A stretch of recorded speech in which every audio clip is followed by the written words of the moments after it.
Well, it has just gone 1800 GMT. I'm Nastasia Tay. You're watching Al Jazeera.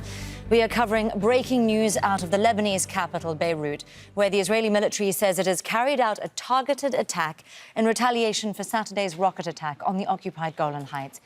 Now, this happened in the southern suburb of Haret Hreik. It's a known stronghold of the Iran-backed Hezbollah group. The explosion, we understand, happened near Hezbollah's Shura Council, which is the group's central decision-making authority. Sources close to Hezbollah are saying that 2 people have been killed. We're trying to independently confirm that information for you. Israel's army says that this Beirut strike targeted the Hezbollah commander they believe responsible for the occupied Golan Heights attack. Hezbollah, though, has repeatedly denied any involvement in that. Well, in a statement, the Israeli army has said it targeted in Beirut the commander responsible for the murder of the children in Majdal Shams and killed many Israeli civilians. At this point, there is no change in the directives of the Home Front Command. If there are any changes, we will update. Well, let's bring in Ali Hashem. He joins me now on the phone from Beirut. He is in the southern suburbs of the Lebanese capital, very close to the site of the explosion.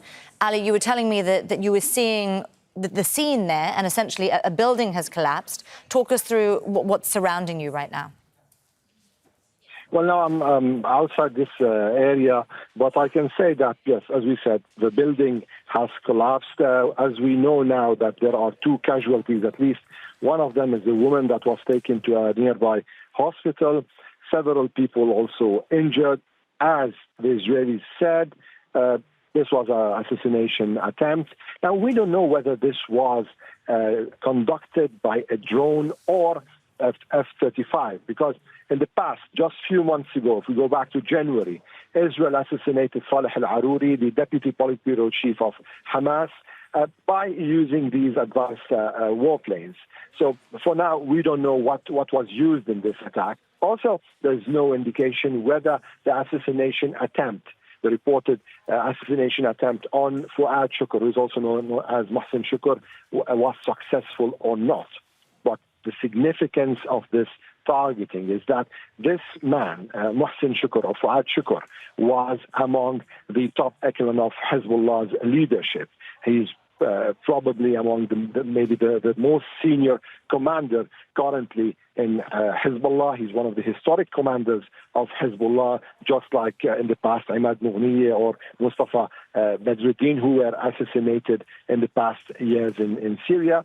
Now, how this is going to change the rules of engagement, or whether this is going to change the rules of engagement that are updated day by day, and now we can say they are updated hour by hour. This is the big question. How is Hezbollah going to deal with this situation, whereas Israel conducted an assassination hitting a military commander? It did not hit a civilian area, a civilian target.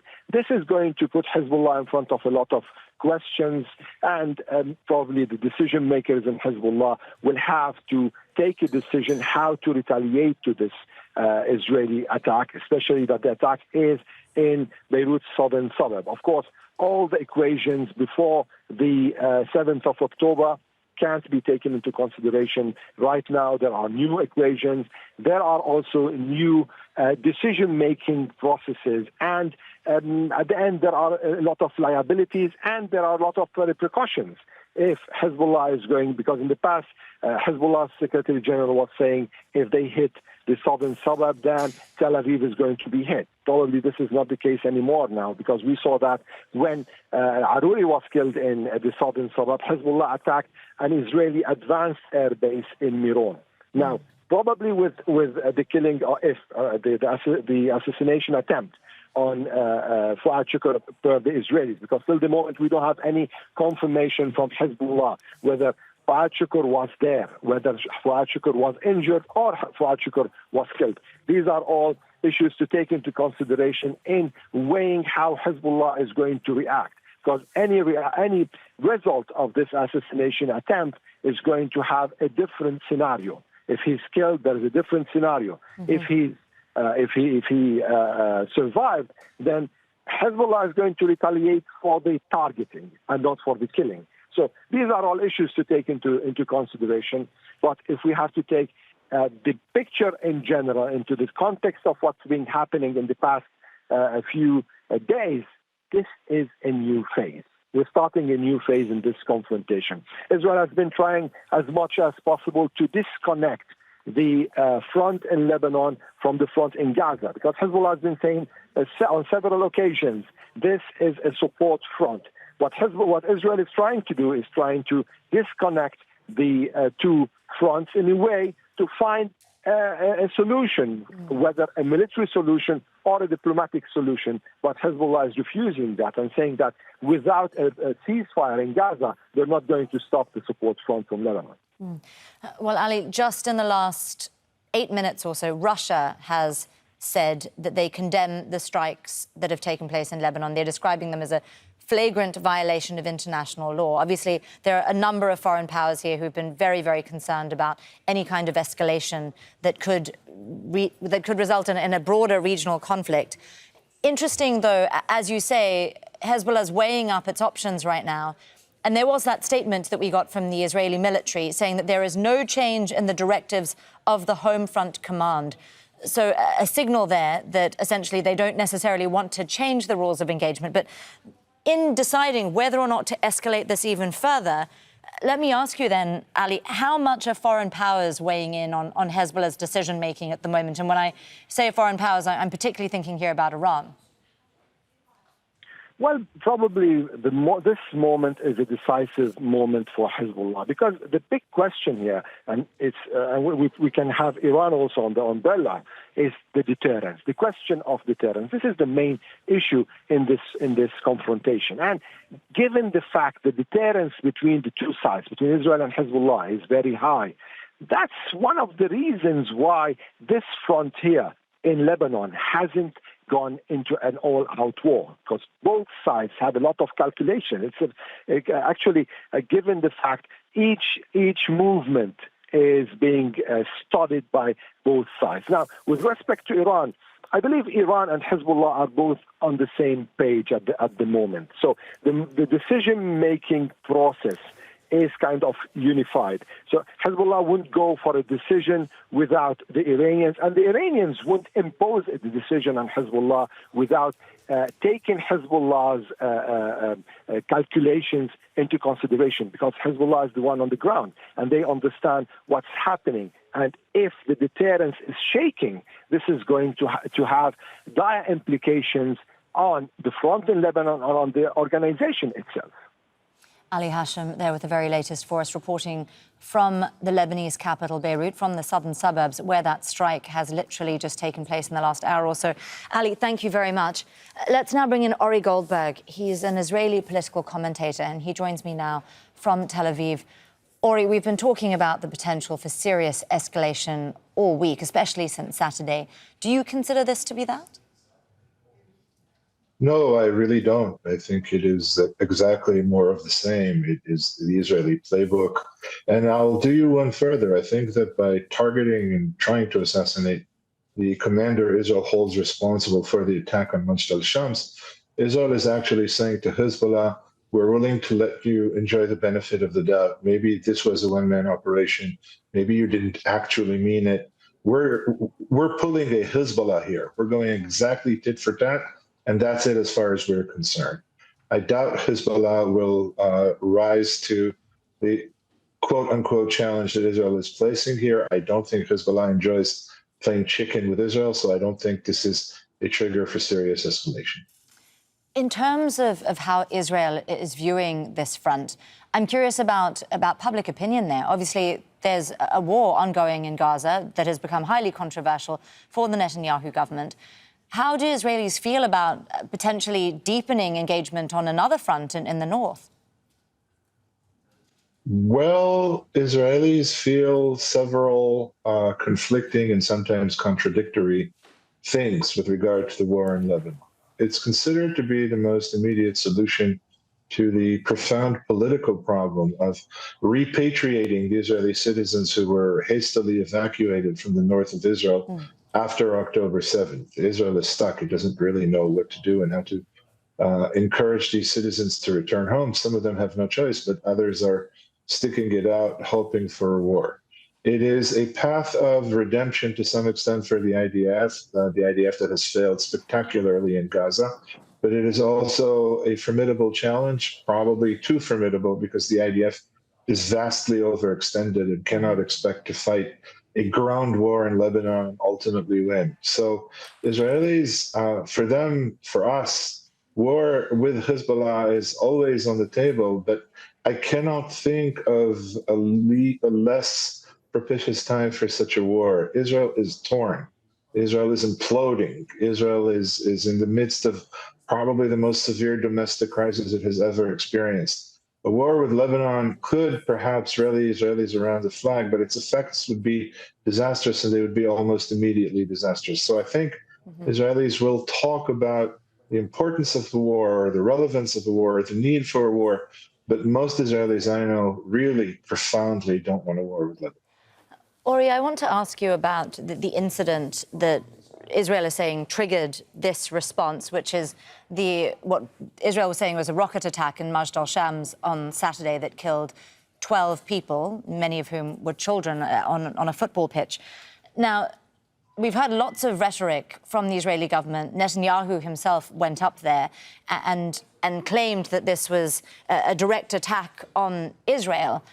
Yet this is an area that's been occupied by Israel. These are Syrian communities. And in fact, when Netanyahu himself went up there, he was told that he wasn't welcome and he was asked by many community members to leave. How does Israel view the occupied Golan Heights and actually what happened on Saturday? Do Israelis view that as being a direct attack on Israeli citizens? Well, that's a complicated question. Israelis view the occupied Golan Heights as part of Israel. Remember that according to Israeli law, the Golan was annexed to Israel and is now part of Israel, even if that is not recognized by international law. Israelis are aware that some Druze in the Golan see themselves as Syrian, but over the last several years, these Druze communities have undergone a rapprochement of sorts with the Israeli state. The relationship is still tense, but it is less tense than it was. And I think the reaction to Netanyahu's visit to Majdal Shams is not so much because of a rejection of Israel as much as it is because of a sense of abandonment by these Druze and because of anger that, in my opinion, is very much justified. Israel does not do everything it can to address the grievances of these Druze. It does not treat them as citizens. They are discriminated against most prominently by our basic law of nationality, which sets Jews above everybody else in this country, including the Druze. So I think the reaction was very much anger, both at the Israeli state's incompetence and also at the Israeli state's lack of response after this horrific attack. I wouldn't read too much into the Syrianness of the Golan or the Israeliness of the response. The Druze know exactly how the state of Israel treats them. Right now, it's very clear to them, I think, hence the anger, that they're used as a prop for the warmongers in the governing Israeli coalition. Ori, you talked about Israel now living through its greatest domestic crisis ever. And I'm curious about how all of this is being perceived in terms of this engagement with Hezbollah within the context of what's happening right now in Gaza. There are talks taking place in Cairo. There is a proposal on the table to essentially bring about a ceasefire. Is there a concern that all of this is peripheral and could actually put that process into jeopardy? Well, there's a concern about potential war with Hezbollah, but remember that the war with Hezbollah and the war with Lebanon is something that Israelis have experienced quite a few times over the last several decades. So this war with Lebanon is, again, at times perceived as a potential necessity, at times perceived as a hindrance or as some sort of less important series of events when compared with what's happening in Gaza. Mostly the issue with Lebanon is a political one. There's a consensus that Hezbollah is a real enemy, but there's also a consensus that a war is a bad thing. So I think most Israelis, when they are thinking about the domestic crisis that Israel is experiencing, I think most of their attention is invested in Gaza and in the implications of the situation in Gaza on Israeli society, on Israeli politics, The war with Lebanon is, again, more a matter of overt consensus. I think most Israelis assume Israel will have to go to war with Hezbollah at some point, just as most Israelis right now really don't want a war with Hezbollah, not because they are in favor of a peaceful resolution necessarily, but because they think they have bigger, much more urgent fish to fry at the moment. Ori Goldberg, then, Israeli political commentator, speaking to us from Tel Aviv. Thank you so much, Ori. We really appreciate your contribution at this very volatile time. Thanks. We are getting some more news just in. The head of the Lebanese armed group Hezbollah's operations center, Muhsin Shukr, has reportedly survived what they're describing as an Israeli strike on the southern suburbs of Beirut aimed at killing him on Tuesday. Two senior security sources have told the Reuters news agency. Well, let's just recap the breaking news we've been covering if you're just joining us now here on Al Jazeera. So just before 1700 GMT, an explosion was heard in a southern Beirut suburb. The Israeli army then announced it had carried out what it described as a targeted attack on a commander of the Iran-backed armed group Hezbollah. Now, they've said that he was responsible, they hold him responsible for that rocket attack on the occupied Golan Heights on Saturday, which hit a football field. 12 people were killed. Hezbollah has denied, though, having any involvement. Make sure to subscribe to our channel, get the latest news from Al Jazeera.